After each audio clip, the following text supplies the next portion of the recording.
particularly a male writer, he says you have to write with your cock. That's his advice. And I think what he's really saying is listen to your body.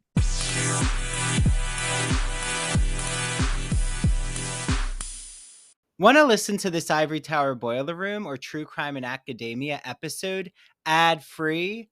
Head on over to our Patreon, patreon.com/Ivory Tower Boiler Room, to listen to all of our podcast episodes without any ads. You get access to our video episodes, our bonus episodes, and even more exclusive content, including merchandise. It only starts at $5 a month, so head on over to our Patreon. Again, it's patreon.com/Ivory Tower Boiler Room. And while you're at it, you know what would be such a help is if you could rate and review the Ivory Tower Boiler Room on Apple Podcasts or Spotify. And make sure that you follow us and share out our podcast to all of your friends. It truly does help. And I want to thank you all. It means so much that you're listening to the Ivory Tower Boiler Room. I hope that you enjoy this episode.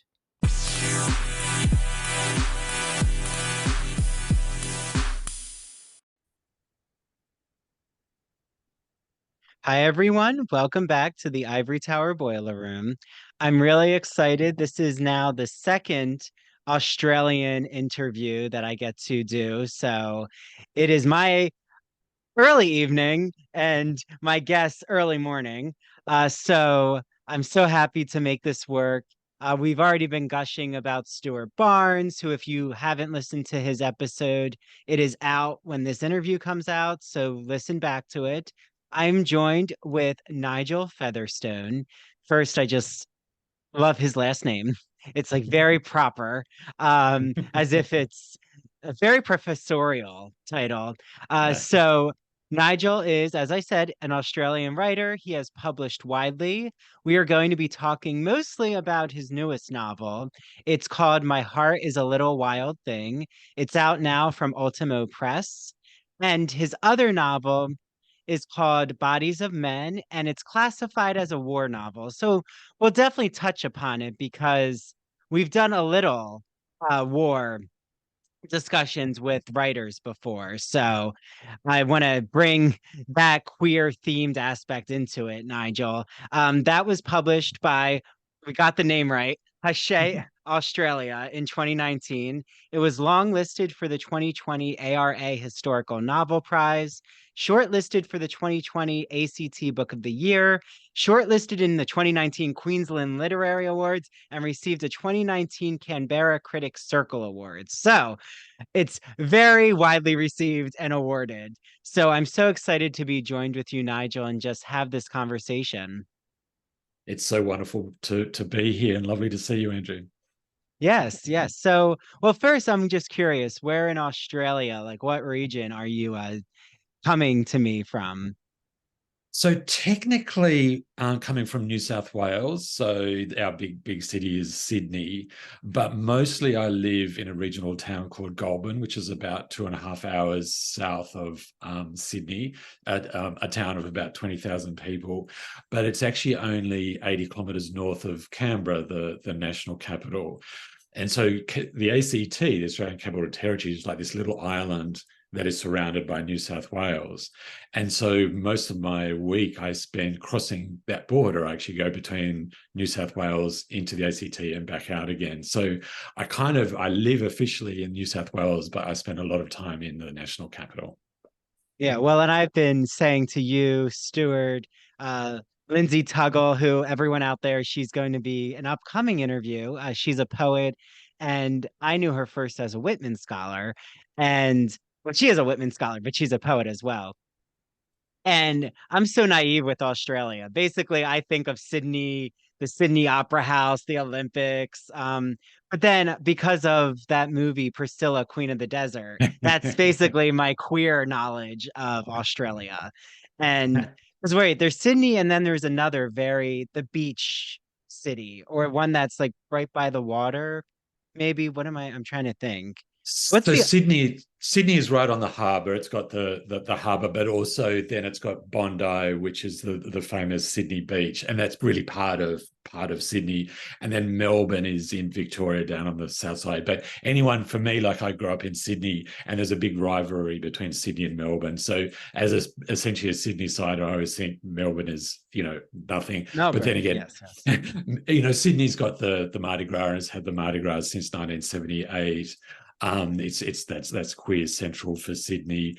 And a little fun fact: when I first watched Priscilla, and absolutely adored it, of course, I kid you not, I was watching that movie, and right at the beginning, there's a little protest scene, and Mm. there's a guy with a megaphone talking. That is my family doctor. Oh wow. Okay, so everyone, we Pure, have to rewatch Priscilla, uh, Queen of the Desert. pure coincidence. He's now died, but he was a family doctor for 20 or 30 years, and I remember thinking, that's Dr. Lucas. And then I said to my now late mother, what would that have been, Dr. Lucas? And she said, oh, yeah, he was an amateur, an actor. So that would have been him. So how bizarre. Well, and how large is Sydney, like population wise? Oh, I think it's up to well, it's only about 5 or maybe 6, maybe, oh, look, I don't know, 7 or 8 million. Okay, So so it's on a not, New York City, like Manhattan, Brooklyn scale with it's our big, population. big city, and it sprawls a long, long way. I think the newest suburb from the center of Sydney is now 80 kilometers out of the city. It's a sprawling metropolis. So, Yeah, I'm such a and New for York-based person, so everything is yes, always, is it like Manhattan? Even when I was in San Francisco for the first time, I was always thinking, is this like Manhattan? well, it's And funny, and when I have traveled and gone to other big cities, I've been to New York State, but I've never actually been to New York City. But when I have been to other cities, I think, okay, these are big cities. But in the times since, I think Sydney was only like 2 million when I was growing up. It's certainly quadrupled, and and there's no way I could drive in Sydney anymore. I always catch the train just because it's too much. So yeah, well, this artistic energy is bringing me to Australia. I'll be ready for it. you should you should I love flights too, so actually that won't be the problem. you Uh, should come out for a Mardi Gras, and enjoy that. yeah, when is the Mardi It, Gras? it's in March. It's in the beginning of Oh, March. okay, I have Yeah, time. I can plan this. you can Uh, plan. Yeah. yes, yes. So what I'm so curious about, Nigel, is how you got into creative writing. Was this something that you had always growing up thought I'm going to be a writer, or did this come through another career pathway? How does this enter into your journey? So yeah, interesting question, and I think it's probably the answer is both of those. I certainly loved reading when I was a child, and my mother, I've got two older brothers, and she would always take us to the local library, and she would make us a little library bag with our name sort of stitched into it, and we'd go every month to the local library, and that would be our reading for the next month. Um, and she was also a bookseller, and so reading was very important from a very young age. And I think that, I still, even now, with you asking me that question, I still get that sort of body memory of choosing the books that I'd read for the next month, and then going home and opening the book. And, because that was basically our entertainment. There was television and radio, of course, but at night it would always be, where's my book at? Where I'm at with this story. Um, and then I have my father, now late father, was a painter. I was a visual artist, and I also had a queer poet in my family, someone called Dorothy Porter. And so even though I had sort of Dorothy, who was the eldest cousin, and she's now she sadly died of breast cancer at the age of 54. But even though I had my father and Dorothy in my life, and wanting to be a writer, it was always that kind of middle class thing of, well, you can't be a writer though, can you? Hmm. So it was the only thing that I was good at as a kid. I clearly remember being in about being about 16, and I was moved from the average English class to an advanced English class, the only time that ever happened in my whole schooling. And I wrote this story, And I thought, yep, I've impressed my new English teacher. And then when he was handing out the marks, he put it back on, on my little desk, student desk, and he said, "You can do better than that." And I went, "Well, next story, I'm going to blitz you then. I'm going to impress you." And yeah, and I actually wrote, age 16, I wrote a war short story about two boys who, in their little town, all the men go off to war, and these two boys have to grow up to become men, because they're not old enough to go to war. But when the men come back, they're all completely lost because they're now old, but they no longer have all these, mature things to do. And anyway, Andrew, I remember going, I've worked on it, I've worked on it, I've worked on it, I've worked on it. And funny enough, I wrote the whole story to the Brideshead Revisited soundtrack, the old BBC, Oh, the wow. original BBC version. And I remember the teacher, still remember his name, Peter Goldsby Smith. He was handing, and I got 17 and a half out of 20. And he was handing out all the other assignments and marks, and he was going 16, 15, 17. I went, "No, I'm still better, I'm still better, still better." And he got to the last kid and he went 18 to this other kid. And I remember thinking, oh, I didn't get there. I didn't get the best mark. And then this kid got up because he could read his story, and it was a complete rip-off of a children's story I'd had at home. Yeah. Complete rip-off. It was a complete plagiarism. And I remember thinking there, as a 16-year-old, I thought, I've got two choices. I could put up my hand and say, "He's got a better mark, but he ripped off," and I'll sound really sour and bitter, or I'll just sit with that news and know that I did the best anyway. And I Well, and thought, it's that ingenuity, right? I mean, you were doing original work. uh, I remember even when I was in an AP English class, I was um questioning I think she wasn't the valedictorian, but she was up there in our class. And she went to UPenn and she was complaining about an essay in our English course. And I like actually said to her, "You're going to University of Pennsylvania. You should be getting used to writing." Like this is something. But then I started to realize, oh, sometimes the highest achieving marks or the highest achieving grades of a student doesn't necessarily mean they're passionate about the subject.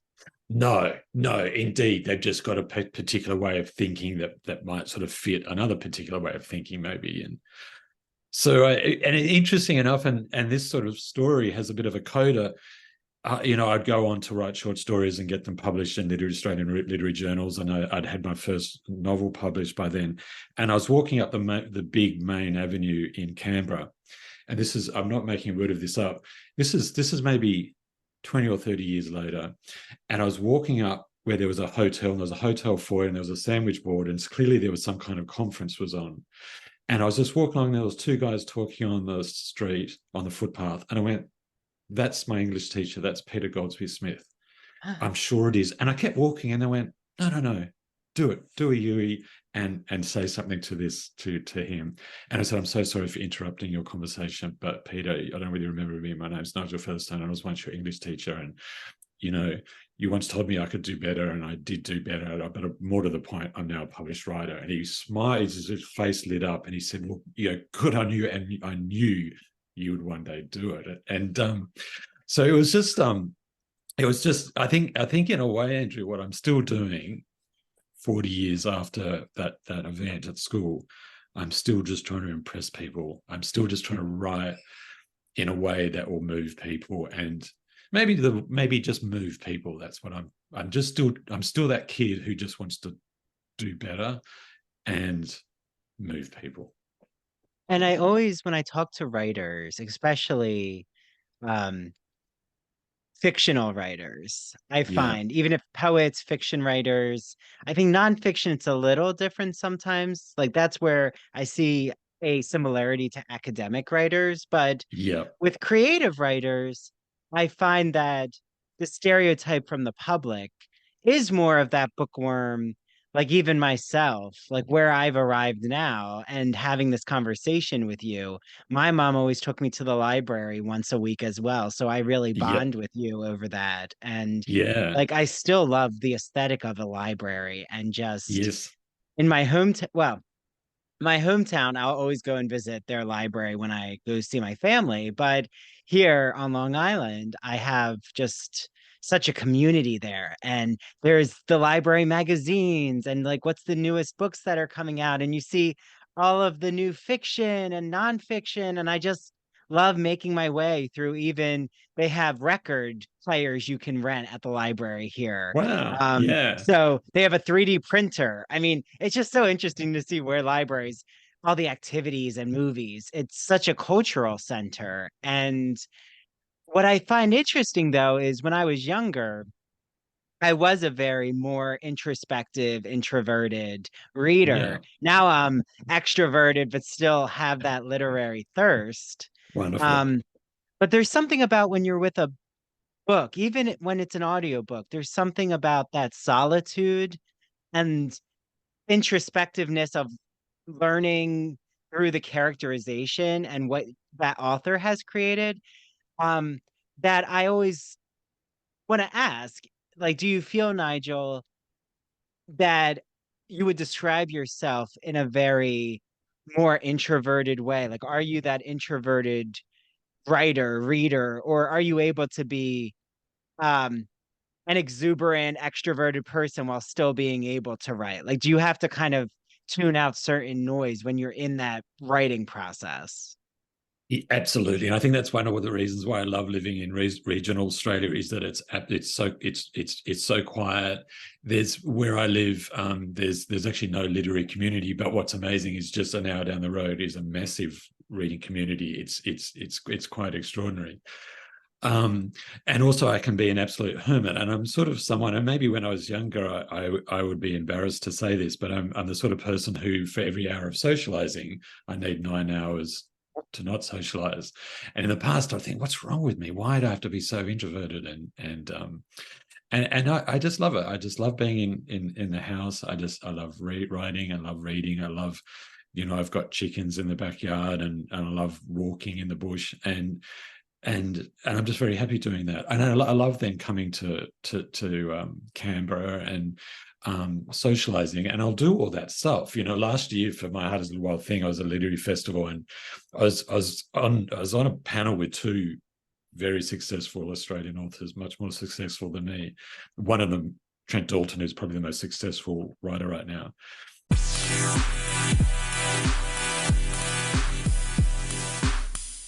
Hi, this is Dr. Andrew Rimby, and I'm so excited to shout out the Gay and Lesbian Review, who is helping to sponsor the ITBR podcast. For all of you out there, the Gay and Lesbian Review is a bi-monthly magazine where you can discover new things about gay and lesbian literature, history, and culture. And the GL Review publishes essays in a wide range of disciplines, as well as a slew of reviews of books, plays, and movies, and a number of special features, such as artist profiles and their popular art memo column. Each issue of the magazine brings you consistently intelligent, lively, thought-provoking articles focused on a unifying theme. For example, their September-October issue centers on the theme Cracking the Closet. So, starting in the 19th century, a number of artists and writers found ways to crack the closet by expressing their sexuality between the lines or in the interstices of their work. For example, Ignacio Darnad, who is a friend of the ITBR podcast, he's been on our show, writes all about illustrator J.C. Leyendecker, whose work for Ivory Soap and Arrow Collars gave him plenty of opportunities to draw pictures of well-dressed and at times scantily dressed American men. And you also can find an article by Vernon Rosario, who has been on the podcast, and he talks about the quest for sex in the Middle Ages. So, to subscribe, visit glreview.org. That's glreview.org. Click subscribe. So on their website, go all the way over to the right-hand side and you'll see the button subscribe. Click subscribe and enter the promo code ITBR50 because you're getting 50% off your subscription to the print or digital edition of the Gay and Lesbian Review magazine. I can't wait for you all to have your copy of the Gay and Lesbian Review magazine, and make sure that you take a picture when your magazine arrives or when you're reading it online and tag the GL Review on Instagram and ITBR, and we'll share it out in our stories. Enjoy your reading, everyone.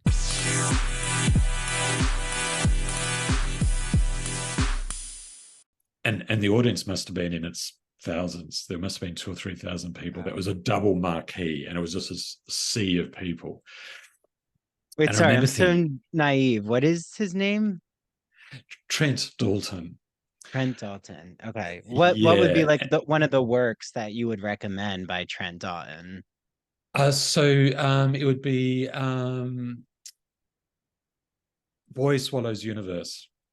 Mm, okay. Um, and it's being turned into a television series at the moment. It's been on the stage and all this kind of thing. And he's got a bit of, he's a lovely guy. He's a very, very lovely, generous human being. But he's got a bit of rock star swagger. You know, when he was walking through the crowd, you know, he really was engaging people and, you know, giving them, you know, thumbs up and high fives and all this kind of stuff. But a very lovely guy. And I remember I really enjoyed the conversation. It was very vibrant and very funny and irreverent. But afterwards, I needed a full week just to go home and not because it was challenging. It was quite the opposite. It was actually the most enjoyable thing, you know, I'd done all last year. But when I got home, I just thought, okay, that's a week's worth of me not talking to anyone. And even if, like, you know, so you have to get the plumber around to fix something, you know, it's really irritating that I have to talk to the plumber. So I'm very much that real introvert. But I think with reading, and particularly literature, for me, particularly in this era we're in now, I just like to be disconnected from all the stuff and all the noise and just be in the world of the novel. That's and it's not that I'm hiding from the real world. I'm just engaged in the real world of the novel. So it's not escapism to me. And I read literature. So it's then connecting me to some kind of truth, which is what I'm, you know, really want. But I think I still am just that kid who just wants to know the characters and be interested in their lives and what happens to them. Yeah. Well, and with your work, something like with Bodies of Men, like we have two different tones, right? Bodies of Men with genres and your themes, that you have this quote unquote a war novel, Yeah. but with Bodies of Men, where my heart is a little wild thing, is more of processing one's journey through familial strife, familial deterioration in a way, trying to get on the other side. So with Bodies of Men, I mean, just having the term body and men in the title really brings to mind this male warrior bonding culture. And like that's where I had on Zach Topping, who wrote Wake of War, which is a dystopian war novel, very military-esque, which was very interesting. But I'm curious, like, why did you go? Like, you've already said you wrote a war short story, but like, how did you know? Okay, now I have to go into a war novel. Like, what was that inspiration behind that whole theme in Bodies of Men? So there's a couple of layers. There's a really pragmatic layer which I'll start with, and a friend just sent me a link, and another late friend, but he was an academic at Australian National University, and he just sent me this link saying you should apply for this. And I clicked on the link, and it was a residency at the University of New South Wales, and they have a campus in Canberra, and the Canberra campus is also the Australian Defence Force Academy. So everybody at that university, in terms of undergraduates, are all men and women in uniform. So they're essentially on their way to becoming officers, but they get degrees through this university. And they had this write-in residency program. And I just thought, why would I spend 3 months at a Defence Force Academy? So I dismissed it outright. But Andrew, because I'm generally quite a disciplined person, and so I write every day. I'm at the desk every day, and if I finish at 3 p.m., I'll think, well, I'll have to do something else till 5 p.m. because that's when I finish. So then I thought, well, I'll just click on that link again. And then I realized that this residency at the university came with quite a large sum of money. So I thought, well, maybe I should actually have a think about this. And then I just started filling in the application just as an exercise. I wasn't going to apply. I just thought, well, what would I study? And I thought I will study different expressions of masculinity under extreme military pressure. So then I thought, oh, now I'm really excited about this. I ended up pressing the submit button, and then lo and behold, 6 months later, I got the phone call to say I'd got this residency. And then 6 months after that, I was at this campus, surrounded by men and women in uniform. I had an office in the library. Everyone there is whether they're in the Air Force or the Navy or the Army, they're all studying in the library. You go to the cafe and, you're in a queue getting your cappuccino with men and women in uniform. And I remember thinking my original gut instinct was right. This was a very bad idea because I have no interest. And so I was walking up and down the aisles in the library, just pulling out all these books about, machine guns and tanks and Vietnam War and all these things. And I was going, oh, none of it means anything to me.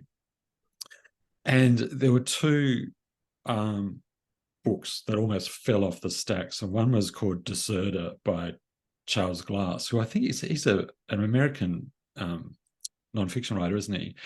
And it tracked three soldiers, two Marines and one UK soldier in the Second World War who deserted for various reasons. And one of them ended up becoming quite a well-known poet. And I thought, I'm really fascinated by this. And I'm really fascinated by sometimes these young soldiers could serve if their commanding officer was a father figure. But then if their commanding officer was a nasty piece of work, they just wouldn't do anything for them. One of the soldiers could work for the French underground, but couldn't work for the US Army. So when he was told by the French underground he had to go back to the US Army, he actually walked himself into the nearest US military jail because he simply refused. So he could blow up bridges, but he couldn't kill anyone. So all this stuff was going through my head, and I thought, okay, now I'm interested. And then I read and you'll potentially love this story.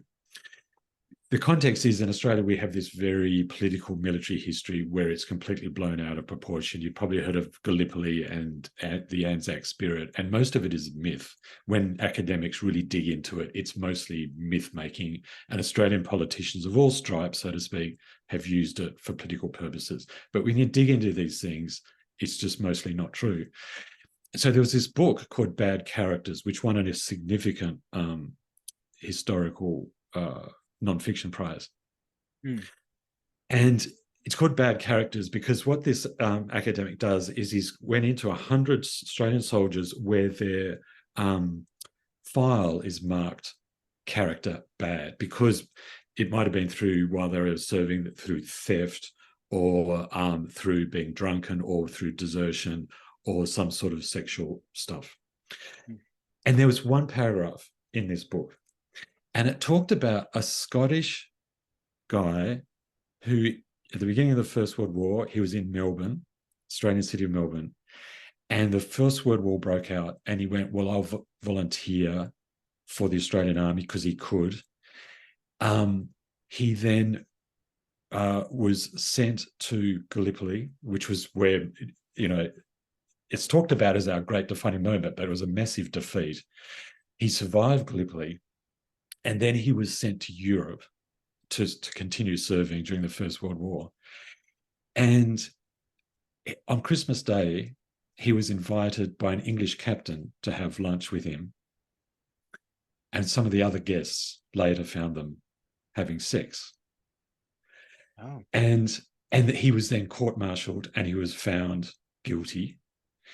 And the charge was to turn up to a particular pier in Europe and then be sent on the first boat back home where he would spend 30 years in an Australian military jail. And wait, and the charge was sodomy? Is that what they charged him with? Yeah. Oh. Yeah.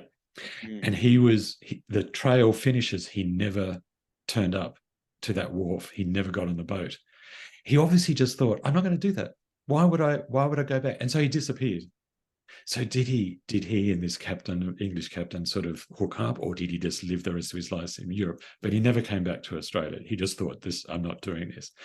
But that court martial trial was held on some Valentine's Day. So on Christmas Day, gets caught having sex with a guy, and then his court martial is on Valentine's Day, then disappears. And then I thought, okay, I've got my story. I know what I'm writing about. I'm writing about a deserter, and I'm writing about this guy who gets caught doing this stuff. And then my story then moved into the Second World War, and then it sort of moved from there.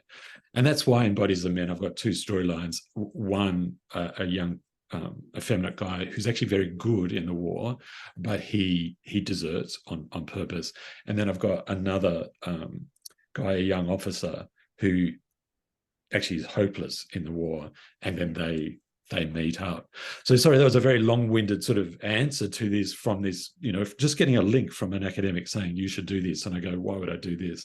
And so far, Bodies of Men has turned out to be my sort of most successful novel. Well, and with all those awards, I mean, there's a testament of how much it's been received by the literary community and the public abroad. I So what I am curious about is, because you did spend, it sounds like, a lot of time with those in the military, or at Yeah. least had conversations.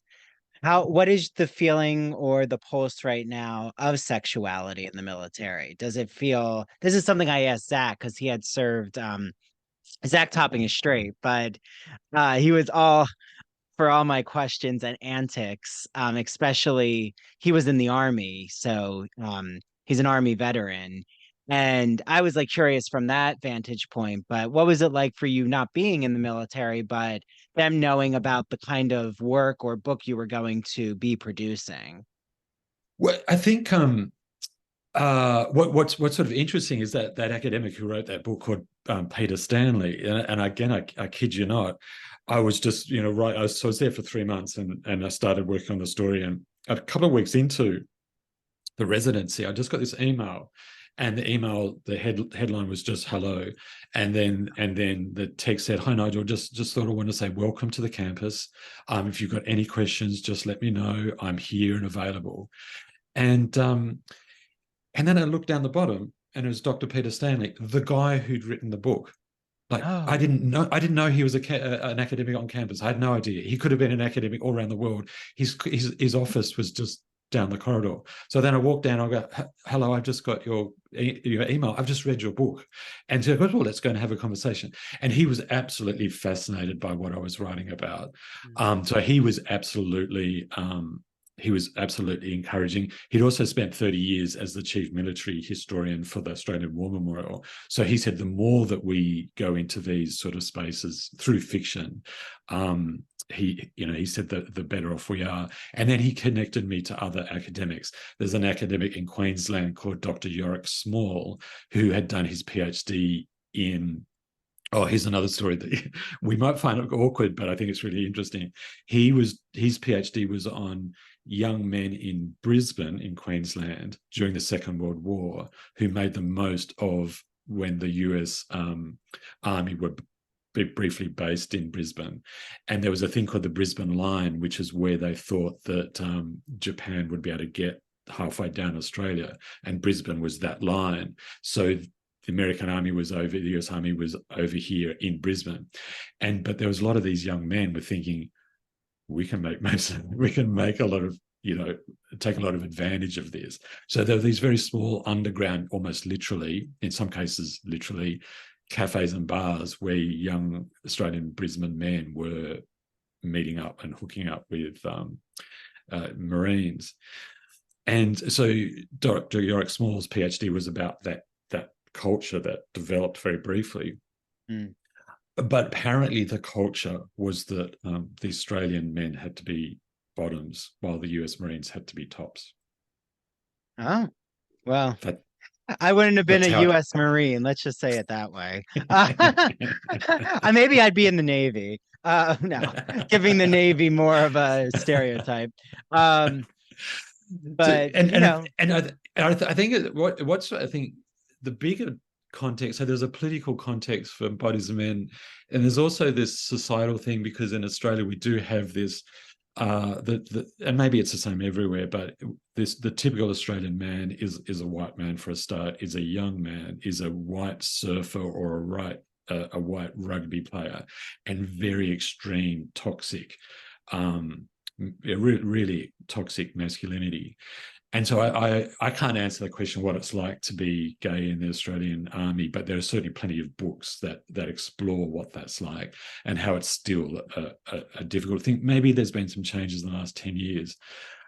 So for me, what I was trying to say with Bodies of Men in a very subtle way is that we have this myth called Anzac to say this is what an Australian man is like. And what I was saying is, well, there's plenty of other ways to express that. And we know this is true. We know that gay men actually served in the Second World War because, some of them just are still alive and they've shared their experiences.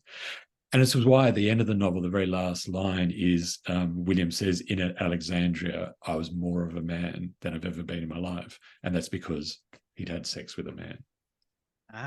Well, thank you for all of that, Nigel. So Bodies of Men out everywhere, for all of you listening. So to pivot and turn to My Heart is a Little Wild Thing. Like Yeah. at first, I just want to read the first sentence to everyone, because it really just gives us a taste of what's to come and how full throttle you take your narrative. Like you're not afraid to give the plot away. So I mean, it begins first, it's part one. Um, and it begins the day after I tried to kill my mother. I tossed some clothes, a pair of hiking boots, a baseball cap, and a few toiletries into my backpack and left at dawn. So, knowing that we're in the mind of this main character who has tried to kill his mother and is fleeing is unsettling. Um, It is. and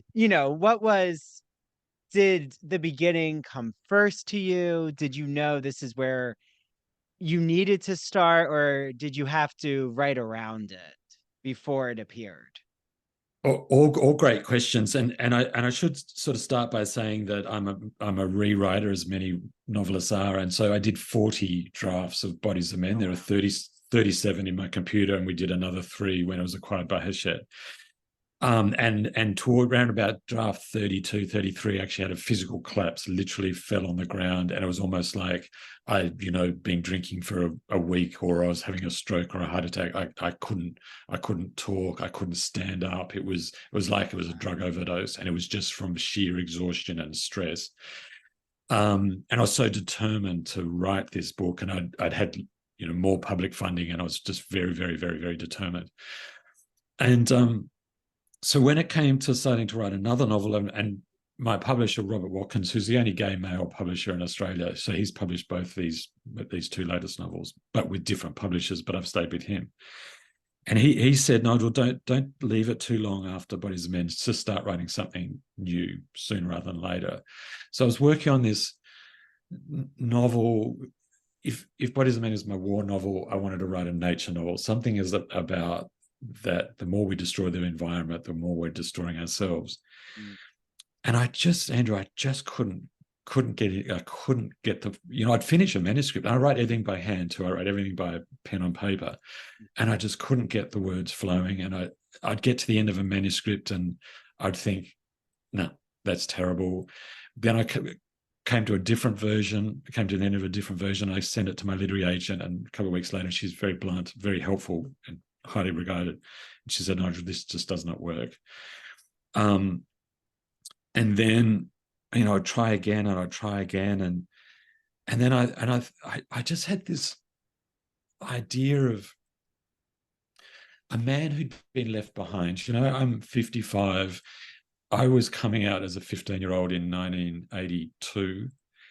In 1983, New South Wales had a vote in the parliament to get rid of anti-gay laws, anti-sodomy laws. What else happened in 1983, 84? AIDS. So it's just when I was coming out, these things were being discussed. And then, of course, at that time, my fear as a schoolboy was, even if I touched another guy, I would die, a month later. So, and then in 2017, Australia eventually changed its marriage law to include same-sex couples. So, but there's huge changes in the period of my life from being an outlaw. And I did go to a private school in Sydney, and now I know that there were friends who were gay, but we would never talk about it. There was no discussion. There was none whatsoever. To the point now that there are gay marriages and no one cares. There's the women's World Cup final is on at the moment, and Australia, the Matildas, have done very well. The captain is a lesbian woman. No one talks about it because it just doesn't matter, as it should be.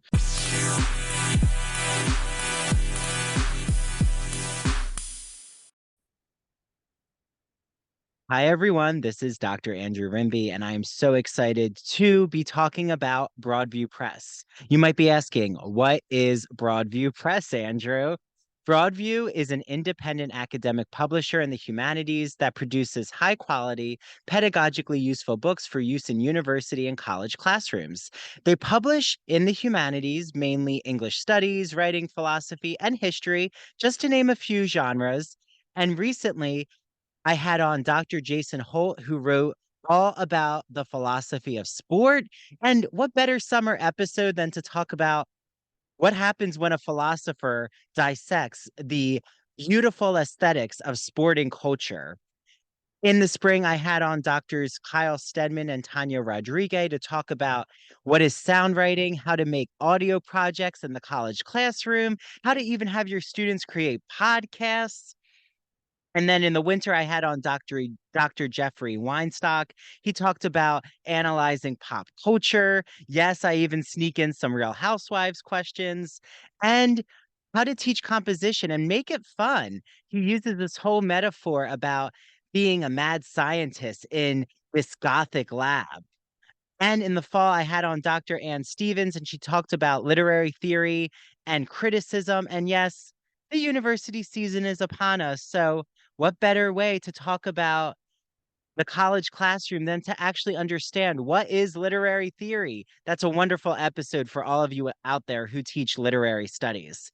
I love Broadview Press. Make sure you use their exclusive code. It's Ivory Tower on broadviewpress.com. You get 20% off all Broadview Press publications. Okay, until the next Broadview Press interview. And now back to the Ivory Tower Boiler Room.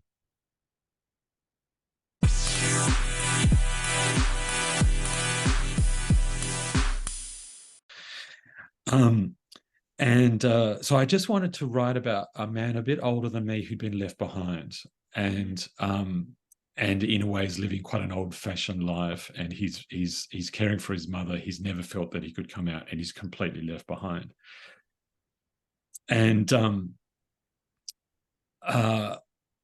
couple of things happened. I ended up getting asking, because it's set on in this part of New South Wales and the southern of the state, which is around our snow country.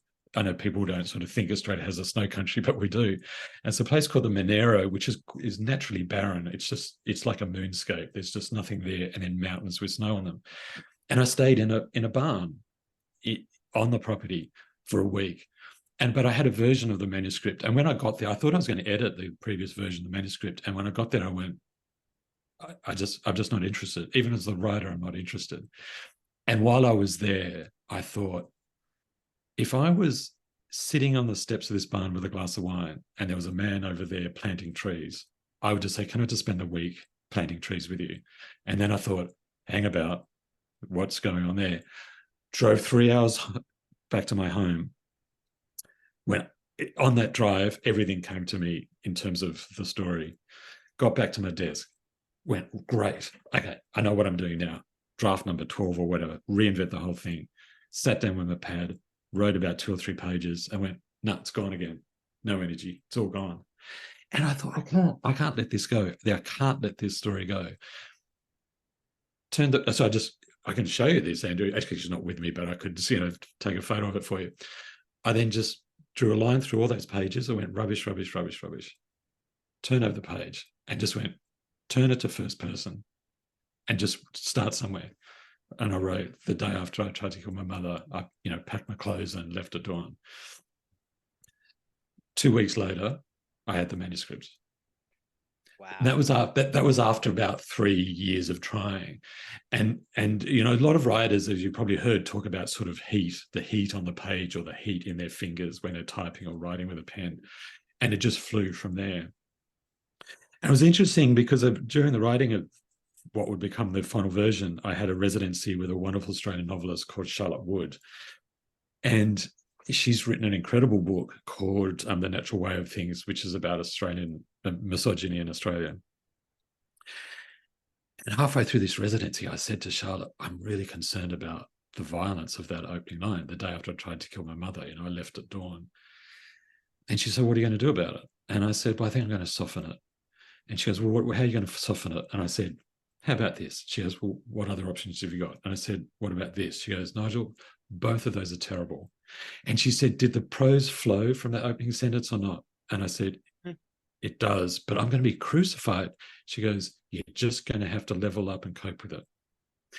So it is a problematic opening sentence, but I hope that readers end up finding out what Patrick is actually talking about.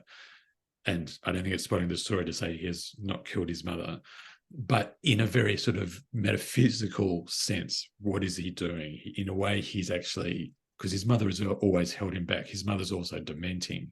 So in a way, at the end, he's saying, I loved you and you love me, but I need to let you go and you need to go, so I can find myself. So it's a symbolic killing of his mother, not a literal by any sense. And Yeah. that's how it came about. Well, I feel that energy you're describing of how quickly the writing process can happen, but when you really need that, it's almost an energy transference or a shifting of awareness. Like it's been such a blockage, but then you really finally figure out what you're saying and what needs to be on the page with the passion, the motivation behind your words. Like no, maybe even two-thirds of my dissertation was written in the last 2 months before my defense. Like it just Right. came and came Yes. and came. I mean, yes, was maybe that the deadline? It could have been a deadline, but I think it was also just knowing now that I had my voice. Like for me, it was getting out all of the um critiques in my mind of self-critiquing myself or thinking Yeah. like what you were thinking, that how the public was going to judge me or the academic community might have judged what my argument is, and then I just had to trust my instinct of no, but this is taking ownership. Like this is my argument, like this is what I want to say, you know Yeah. and let it be polemical, you know That's right, and I think that's what Charlotte Wood was talking about. If you get heat, and it's like any artist, if they're sitting down to do a particular painting or to write a piece of music, what really gets that music actually, flowing, and what makes that painting actually, what makes that paint go on the canvas better than any other paint. And Charlotte's actually done a PhD on the way artists work, and she wanted to know whether all artists have some common processes, and she discovered 9, and one of them is called heat. But I'm discovering that writing, I used to think writing was a head thing, but now it's a whole of body thing, and I feel I have to listen to my whole body. And excuse the sort of vulgarity of this, but there's a wonderful gay Greek writer in Australia you may have heard of called Christos Chalkis, and I thoroughly recommend him to readers. And he's a few years younger than me, and I'm actually going to be interviewing him for this at the Australian National University in a couple of months about his new novel. And I mean, he's one of these people who's the most gentle and a gentleman, tender, thoughtful, delightful human being on the page. Perhaps his most famous novel is called The Slap. But he says when he's working with another writer, he says, particularly a male writer, he says you have to write with your cock. That's his advice. And I think what he's really saying is listen to your body.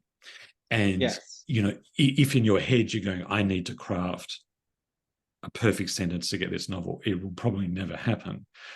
But something happened when I wrote that on the page. Then the next sentence came, and the next sentence came. And it's interesting you're talking about an energy sort of transference, because as you probably know, George Saunders talks about exactly that.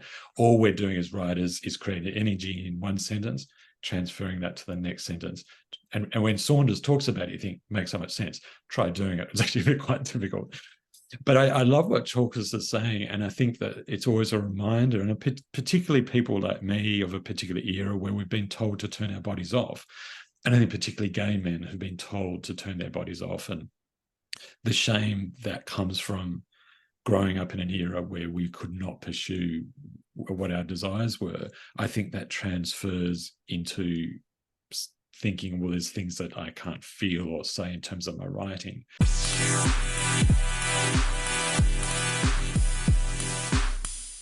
Hi, everyone. This is Andrew, and I am interrupting what I know is such an exciting Ivory Tower Boiler Room episode to tell you all about one of my favorite podcasts. It's called That Old Gay Classic Cinema, and it's hosted by Christian Garcia. Christian is joined with guest co hosts to talk about classic cinema films that we know and love, and he analyzes them through a queer lens. So he's talked about The Sound of Music, Alfred Hitchcock, The Wizard of Oz, Sleeping Beauty, 101 Dalmatians, and recently Hello, Dolly. I actually was on his first ever episode to talk about my love of The Sound of Music and playing Captain Von Trapp in my high school musical. Then I was joined with Mary DePippi, the host of True Crime in Academia, and our friend Travis Roundtree to talk about Alfred Hitchcock's Vertigo. Mary just had Christian on True Crime in Academia to talk about female poisoners, including the evil queen from Snow White and actual real life female poisoners. So, Christian's podcast is the best. You must add it to your listen list. After you listen to this episode, make sure you head over to That Old Gay Classic Cinema on Apple and Spotify. Make sure you follow him on Instagram at That Old Gay Classic Cinema. And he's also on TikTok. Don't forget TikTok. Okay, I can't wait for you all to listen to That Old Gay Classic Cinema. And now back to the Ivory Tower Boiler Room.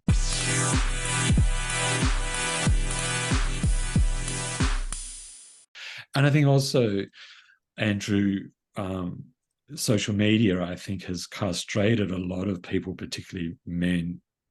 And I'm by no means a meninist. I'm a feminist. I'm a progressive feminist. But I think a lot of writers I know have felt that they can't, like me, like I can't, I'm going to have to soften that line. I'm going to get crucified. But I think there are things that someone like me, a middle-class white Australian, should not and will never write about. But I think that we've also got to be, and that's what Chalkers is so great about. He grew up as a migrant in Australia, as a gay man, and his first novel is called Loaded, which also was turned into an incredible film called Head On. And Loaded is very short. It's almost like a novella, but it packs a massive punch. It's like this young Greek man who's just going to shag his way through Melbourne and have a great old time and take a lot of drugs. But I think Christos has made a career out of saying things that people don't want to hear, but he's also the most thoughtful, respectful human being you're ever going to meet. So I forgot where we started with, but I think that, a lot of it is about people like me from a Protestant background saying, I am going to listen to my whole body and see where that gets me. And I mean, definitely the right with your cock is going to leave a lot speculating. And like, I definitely could see where some feminist critics, like, I know though, like the way you've described it, it's not that patriarchal way of Not at all. It's the like, opposite, I right? think. No, it's like there is something though. I've been thinking a lot about this with fellow gay artists or just queer men in general, which is about how open we are. Like now, my generation, I feel we're starting to be more sexually open, even on social media, like Yep. showing our bodies or feeling Yep. that we can be more erotic and owning it. But yeah, the public I feel that the public reaction to when men eroticize their bodies is very different than when women eroticize their bodies. Because Mm. like Hmm. when women are playing, when not playing, but when women are showing their bodies um suggestively, it's usually assumed that it's for straight men. And like that's an Hmm. okay way of portraying sensuality. But when men are eroticizing their own bodies, the public thinks, why would men want to sexually show off? Like, because it's not for the straight male community, but it's for, other men or like even like women, can now be sexually desirous of men. Like, do you think about that of why do you think there is a double standard or even, I, um, I'm convinced yeah, of it, and we just need to watch 3 movies and would find that there'd be a lot more naked female flesh than naked male flesh, and it's almost the hunky man will be just dressed well, but the sexy man will be dressed well, but the sexy woman will be undressed. And I've been reading Bell Hooks, and I'm a bit late to Bell Hooks, but I've read 2 of her nonfiction works recently, and she talks about patriarchy equals male domination equals violence equals no love. And I think what Chalkers is actually doing is actually sort of saying what we're doing through using our bodies is actually attacking patriarchy. We're actually saying, straight men, if you're going to dominate us, we're going to dominate you back through our bodies. And but I'm actually I think I'm politically, well, I am very progressive, maybe in some elements a radical left, but I'm actually quite a conservative, a cautious human being, and so I think Saunders again talks about, for him, his characters are the better versions of themselves. For me, my characters are the braver versions of myself. And for Bodies of Men, I split myself in 2. There's the effeminate side, but there's also just a complete loser side that I just couldn't do anything. Put me in a difficult position, I probably couldn't do anything. But maybe put me in a different difficult position, and I could do something. And so with Patrick in My Heart Is a Little Wild Thing, I created this character who is so constrained by his life. He's doing a whole heap of things that I have never done, and I certainly had a lot of fun on the page. But in person, I'm actually quite cautious. But and I've been in with my partner Tim for almost 28 years. But so it's as a writer, yeah, I'm just learning. If I'm struggling with a sentence, then say something that I shouldn't say and see what goes from there. Yeah. I thought you were going to say, if I'm struggling as a writer, I, call up my partner and we go into the bedroom. I'm like, that could be a good release. But I don't. yeah, I think that would just end with a glass of wine. I don't know whether it would end with a good sentence on the page, but I know. Yeah. um, It doesn't might not necessarily ground you in that creative writing process. But, as we're at the end, I am just curious for my last question. Did you mm, find, because I want everyone to get My Heart Is a Little Wild Thing and, you know, have read the beginning, but have left everyone out there in suspense, which is good. We want to leave them in a climactic edge of their seat moment. But is it harder for you to reconcile as a writer writing about familial strife, struggle, um, having Patrick's mother in this declining health state, or was it harder to write about Patrick not really feeling authentically himself, especially when it comes to his sexual journey? so there are a couple of things that happened with My Heart Is a Little Wild Thing. Is my mother was dementing, as my grandmother died of dementia as well, um, and so my mother had just died, um, and as lots of men, I think, or lots of people feel once their mothers have died, their first question is often, "Who was she?" And now I can't ask her. And we had challenges in our life, but we were fully reconciled by the end. And so part of the question was, who was my mother? And the second one was that my mother as much as she loved me, and she's been dead now for 3 years, and now I'm in a headspace of remembering all the incredible things that she did, like sewing a library bag and always taking us to the library, which of course has had a massive impact on my life. And but she did say 3 things to me when I was young. One was she wanted me to look after her. She said, when I get old, and I'm the youngest, and I'm the gay son, so I think she always said, well, you will look after me. Secondly, ironically, therefore, but don't be gay. I don't want you to be gay. And thirdly, if you're going to be a writer, don't use your real name. You should be writing under a pseudonym because you embarrass me. So, and I think, we're all complex, and I that's really, I'm asking, how did we get to that position, and why did she get to that position? So it's less judgmental than perhaps it might sound. It was me writing this novel and wanting to understand that. But Patrick is a completely different character to me. He's, if he walked in through this door now, I'd know it's Patrick. He's not me.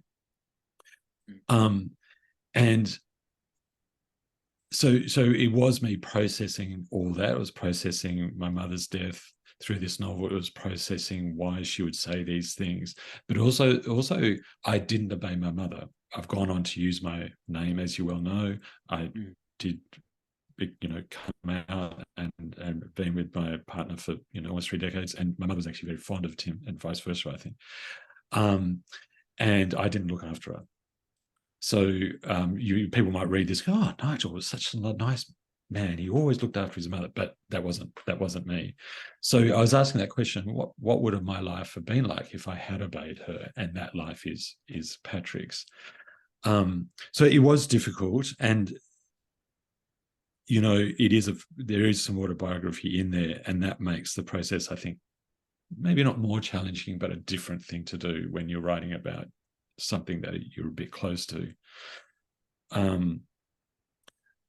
What I just love when readers have contacted me where they've just said they've been on the journey with Patrick. They wanted him to be himself by the end, and he gets there ultimately. But it's a nature novel, and it was inspired by, if there's anything, Marlon James talks about, if you're ever struggling to write something, write about what makes you angry. And if there's something that makes me angry, is to see forests being cleared. And Australia is one of the worst in the world at this. We make ourselves out to be great at so many things, but there's more extinctions, mammal extinctions in Australia than anywhere else in the world. The koalas are now endangered species because we just clear all the forests. It's just terrible. And I think that we can't be happy if the environment is unhappy. And that's why Patrick is spending so much time with Lewis planting trees. Although, as we know, there's another reason, isn't there, why they're planting trees, to make the landscape happy. So in time, we can be happy as well. Well, this was all just so beautiful. I mean, I feel that, Nigel, I've learned about your naturalist passion, your writerly, how it all mixes together. The queer themes, the like memoirist elements with you talking openly about your struggle with your mom, but also feeling connected to her. I just really appreciate your vulnerability and openness here on the podcast. So, thank you so much. I am so excited to know you, and just happy everyone out there can hear this really behind the scenes, letting that guard down of what it means when you are a novelist, like how you arrive to the page. Well, thank you, Andrew, for saying that, and thank you for just asking such open but such thoughtful questions, and for creating a space where not only me but other queer writers can actually talk about this process. It's incredibly rare. In fact, I don't think that I've ever had, in my 30 years, I've ever had a purely sort of queer space literary conversation to this degree. So thank you for the opportunity. It's an absolute pleasure. Oh, well, that means a lot. Thank you. You know, um, if you build it, they come. I believe in that dictum. So And isn't it wonderful that it's a you're in the US, and so it's an international experience, and so maybe this is the era we're in, where the queer community internationally is reaching out to each other and I know that there's so many challenges where you are, which is very concerning. Yes. Well, I was going to say we have a lot of fossil fuel issues here with pipeline projects. So, especially the Willow project. Mm. Right, right. So We're there's, just not you know, yeah, we're just not there's getting this sort of right, are we? So yes, no, but but no, Jane but Fonda is calling the alarm, and we have Greta Thunberg, and even I had Marianne Williamson on the podcast. She's bringing up issues. There's a community, and there's a lot of climate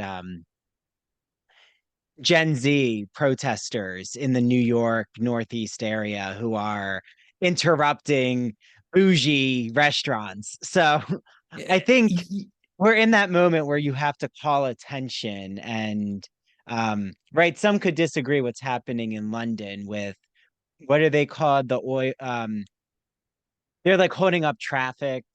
I oh yeah, forget the the protest. Extinction Rebellion folk, and I think I went to a climate change protest here in Canberra a couple of years ago, and our prime minister, very conservative prime minister at the time, sort of said, young people should be in school, they shouldn't be protesting, and it was inspired by Greta Thunberg, and there were maybe I don't know.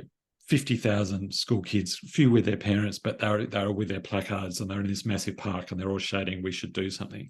And when I went down there and I thought, that's exactly what young folks should be doing. They should be saying, we deserve better and we will fight for this. We will make Well, this this is happen. their future. I mean, like we could get into this on another podcast, but Yes. again, with your next work when you come back, we'll talk more about. I do think though 2023 has really been a year already of a mass shift in consciousness of empathy, like people who will realize we're all part of a community. Like, right, you're in Australia, I'm in America, but we're realizing that we are all connected. Like, um, the oceans do not care what geographic boundary you're in. Like, if they're going to start to flood, we're all affected. It's not, And but and with the there's no great discrepancy. no, and I understand that with the Great Barrier Reef, which as you probably know is under a huge threat from rising temperatures, water temperatures, but also pollution from farms.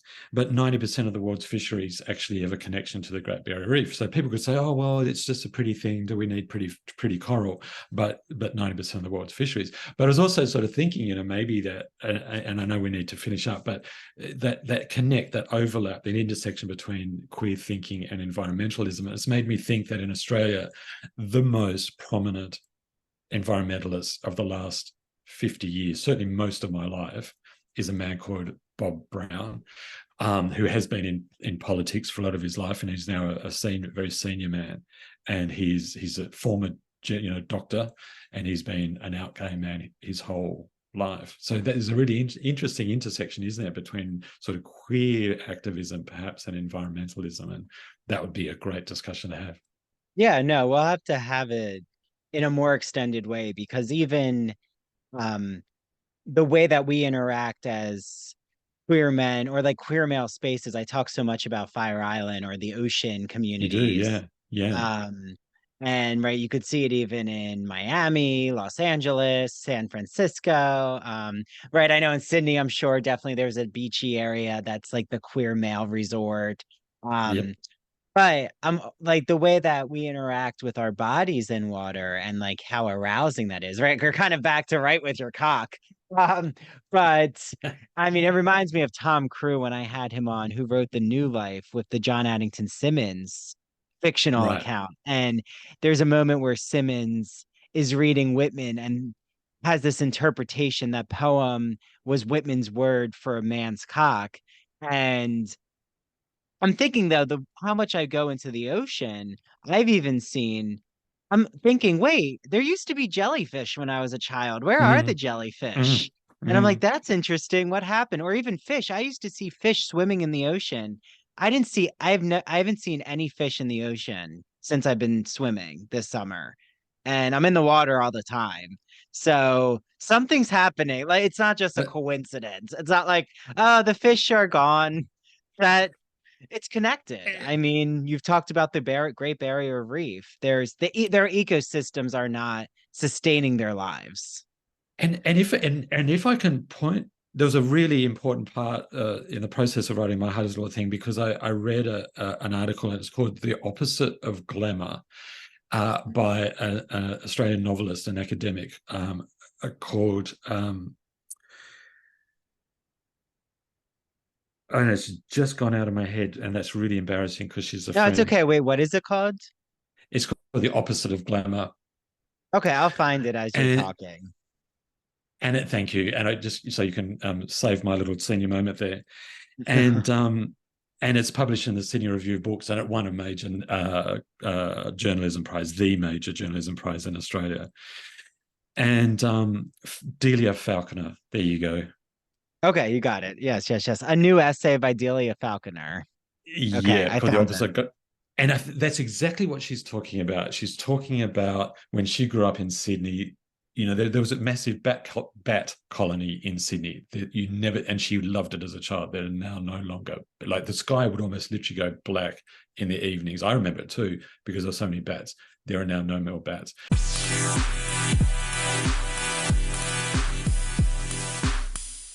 LGBT stories are universal, but each one speaks to the individual heart and soul of the writer telling it. Do you have a story to tell? Or have you been moved by an LGBT book, film, painting, television show, or other form of media? Then the Gay and Lesbian Review wants to hear from you. The GNLR believes in bringing awareness to queer art and artists through reviews, commentary, and thought pieces in which the author relates their personal lives to a particular piece of art, a novel, a movie. In addition to the print magazine, the GNLR also publishes articles on its blog. So you can see all of this on glreview.org. That's glreview.org. Remember, you get 50% off your subscription of the GL Review magazine when you use the promo code ITBR50. That's 50% off your print or digital subscription when you use promo code ITBR50. To learn more about submitting an article for the GNLR, visit their writer's guidelines. The link is located at the bottom of their homepage. And if you have any questions, email Stephen Hemrick. That's STEPHEN dot HEMRICK at glreview.org. The GNLR and its readers can't wait to see what you have to say. Hey, Ivory Tower Boiler Room listeners and true crime friends. You've heard me gush over this incredible woman and her beautiful products. I'm talking about Mandy Made It. Mandy makes customized and original crochet and pre-cut goods. They are the perfect, unique, one-of-a-kind gift for literally anyone in your life. And she makes incredible home decor. I still have my pumpkins that I put out every fall. I just love them. Check her out on Instagram at MANDEE Made It, or search Mandy Made It on Facebook. To order, just slide into her DMs, and if you mention the Ivory Tower Boiler Room, you will receive a free personalized gift with your first order.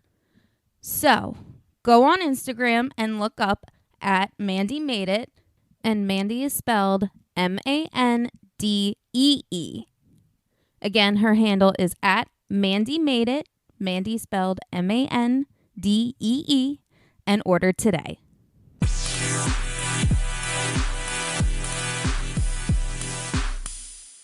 And she talks about how do we have these moments of delight, like you're talking about being a kid and swimming and seeing fish. What does that actually mean? And so she's talking about that means the opposite of glamour. We're going into this era where there will be none of these things. Tim and I went for a bushwalk last Saturday and we saw a beautiful hawk. But then when climate change activists talk about, the best way to think about this is that by the end of our lives, what we see now, there'll be half of it left by the end of our lives. So, even if you just see a couple of fish tomorrow, by the end of your lives, you won't see any fish. But what does that mean for us as human beings when we don't have those little moments of delight? When you look down the water, you might be having this lovely time enjoying your body or whatever in the sun, and then you see little fish dart along. What does that mean if we're never going to see that again? And that's another sort of driver of my heart is a little wild thing, because there is an animal that Patrick sees, but he gets only glimpses out of it, and it disappears, and that's when he has sort of problems. So, but yes, we could talk. No, Keep but it's talking. like the It's beauty so of fascinating. do you have like when I was a child, I recently, when I went back to my parents, um, we went over to the neighbor's house and there was a lightning bug, and there used to always be lightning bugs, but it was like a rare moment because um I haven't seen a lightning bug in, I don't know, a long time. So, but you're right, it brings up nostalgia. And I think it sort of goes, I think, sort of beyond Australia and Sydney. So Canberra has the Australian Parliament House, and for millennia, because Indigenous folk have been doing this for 100,000 years, there was this thing called a bogong moth, and it would actually come down from the north, and they're these big black moths, and then they'd go down to the snowy mountains where they would breed in caves. And then 35 years ago, Australia built its Parliament House on the bogong path, and it was always hilarious because the windows would become black with these bogong moths because they're flying into them because they're trying to migrate to the south. That never happens anymore. That's in the space of 35 years. And when scientists have gone into those caves to try to find them, where before it would just be, the cave would be black with these moths, there might be now one moth trying to find a mate. So I think it is talking about our past, but it's also talking about our future. But also, what does that mean just as us of humans, where we, I write about this in My Heart is a Wild Thing. It's an example of using memoir. I was mowing the lawn as a kid, and we lived next to this patch of bushland, and this little sugar glider, which is only about the size of your hand, and he's like a little possum, but he can glide. He can glide from tree to tree. And you see them, they just sort of point out their little wings and then they glide. The only time I ever saw it was when I was a little kid mowing the lawn, probably being grumpy because I had to mow the lawn. And then this sugar glider this is like very rare, only time ever in my life, as I said. And he flew out and he landed on the wheelbarrow, on the lawnmower's handlebars. And he was just sitting there staring at me. And so I thought, well, I'd better pick him up and put him back on the tree. And of course, they're only tiny and they're very cute. But then he bit into my hand. And then, of course, I got really upset because I was trying to help this little animal. But that would never happen. That's the only time it's ever happened in my life. And that would never happen anymore. But so I think there is that, isn't that now we're talking about this intersection of sort of queer thinking and environment and activism and, But being self-aware, I mean, I have so many deer in the area. Right. And this is going to sound naive, but do you have deer in Australia? They're a pest, but we have a lot of kangaroos. So we could go for a walk 200 meters from here and would see a lot of kangaroos. Yeah, I like to watch TikTok videos of kangaroos getting close to people. And I've seen kangaroos, they would not be a good household pet. No, they are fighters. They'll punch you up. Yeah. They'll punch you. No. Yeah. But the deer are very peaceful usually. Unless they're protecting, of course, which makes sense, the babies. But they're now like coming face to face sometimes. On Fire Island, I was face to face with the deer. But to be that, I think now though, our job is to be aware and interact with the animals, to let them be in their habitat, to like give them peace, like to give them tranquility in a way, to not to not be a threatening presence or try to think that we're going to harm them, because I really do think that kind of energy permeates. So you're right, there's an animal human connection, and we now have to be more cognizant of how we're interacting with the animal community. Yeah, and also I love that idea of that sort of that peace, to give each other peace, and perhaps that's what we need in the world, to have that sort of respect between human communities, but also between human and non-human communities. And so perhaps there are some benefits about at this point in time that we've got to. So whether we're hopeful or not hopeful, I'm not sure, but in the space of this conversation, Australia's probably cleared another couple of sports ovals worth of old growth forests. So oh no, but I agree Australia. with you. Boundaries are, it's not just for animals and humans, but for humans too. Like something I'm being very cognizant of now is we all deserve our boundary. Like we all deserve to be aware of each other and act in empathy and kindness to people and not be to not be entitled or because I think that's the fight right now, to not just be in it for ourselves or think we're the only person who matters in this narcissistic loop. And perhaps that's where we're getting to, Andrew, isn't it?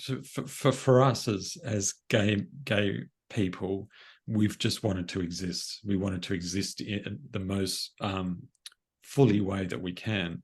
And I think that we want to let, whether it's deer or a kangaroo or a koala or a little sugar glider, we want that to exist too. And maybe that's why there is this connection between, and maybe that's for Bob Brown. And Bob Brown is from Tasmania, which is up until 1997. It was still illegal to be gay, and there would be protests, very peaceful protests, might be just 10 gay men who would just hold a placard up in front of the Tasmanian Parliament, and they would be arrested. And now Tasmania has some of the most progressive gay laws, thankfully, because of a guy called Rodney Croome, who's about 10 years older than me, who was a Tasmanian, who said this is just not acceptable. So I think that we've just wanted to exist fully, and I think that we want, whether it's a deer, to exist fully and to exist peacefully. Yeah, and to know that we're entitled to not be not to be narcissistic, but to know that we have a voice and we deserve our agency and that we're not going to shrink ourselves. Like that's something I'm really working on now, is not to say sorry to people when I'm just embodying the presence of who I am and my identity. Like, no, you're going to respect my boundaries and who I am. Like, I'm not going to try to be quiet around you. Yeah, exactly. And we're so used to it. And obviously, one of the other genders, the major other gender, the female of the species have been shrinking themselves for so long. And maybe that's why a lot of gay men have, love, whether it's Kylie Minogue or, whether it's Jane Fonda, where we love these people who, particularly women who've gone, I will not shrink myself. I will be Kylie Minogue. I will do what I need to do. I will be Jane Fonda. I will be Susan Sarandon, and do not ever try to shrink me, because maybe we know, and in Australia, there'd be still communities where you would be wise to shrink yourself as a gay man. But I'm sure any female listeners to this would be going, Nigel, Andrew, we do this every hour we step out of the house. Yes. No, of course. I mean, you're right. Well, I think that's why there's the iconic female disco singers and their gay fans, like the women who've spoken up, even a Judy Garland, like why there's this history. So yeah, we have so much more to talk about eventually, but you're right. There's something to this. And a shout out to Nina Simone, who would be my touchstone artist. And of course, she was one for famously saying, you will never shrink me in any possible way, and I will destroy you if you get in my way. So patron saint of artist Nina Simone, we salute you. Yes. And on that note, Nigel, where can everyone follow you, like on social media? So I'm on Twitter and Instagram and Facebook. Facebook is my name. On Twitter and Instagram is NG Feathers, or one word. And I don't actually use social media that much, but I've got a website, nigelfeatherstone.com.au, and I love hearing from people. So even if you listen to this and you think, I'd love to drop Nigel a line, please do. I love it. You'll make my day, as you've just done, Andrew. Oh, good. Well, so nigelfeatherstone.com.au, right? That's right. And get your hands on My Heart is a Little Wild Thing and Bodies of Men. So thank you, Nigel, and this has been wonderful. So Thanks happy so to much, know Andrew. you, and we'll be back Likewise. somehow in this community again. I know that I'm starting to rewatch um Queer as Folk and iconic, like, well, I have to say, iconic in my opinion, American queer TV. But if we'll reach out. Eventually, maybe I'll have you on to recap one of the Queer as Folk shows. So, Look, yeah. I watched the whole Queer as Folk, the American version, loved it, and a shout out to Christos Chorgos's movie Head On. It's one of the most, you'll probably find it on YouTube or some streaming service. I think, Andrew, you'd be very interested. So, and it's got perhaps one of the most interesting opening scenes you're ever going to watch. So, Okay, well, now I'm going to be looking it up because that sounds tantalizing. Okay, well, thank you, Nigel. This has been wonderful. And thanks Thanks to the so much, audience Andrew. out there. Okay. Thank you. Bye, everyone. Bye, Nigel. See you.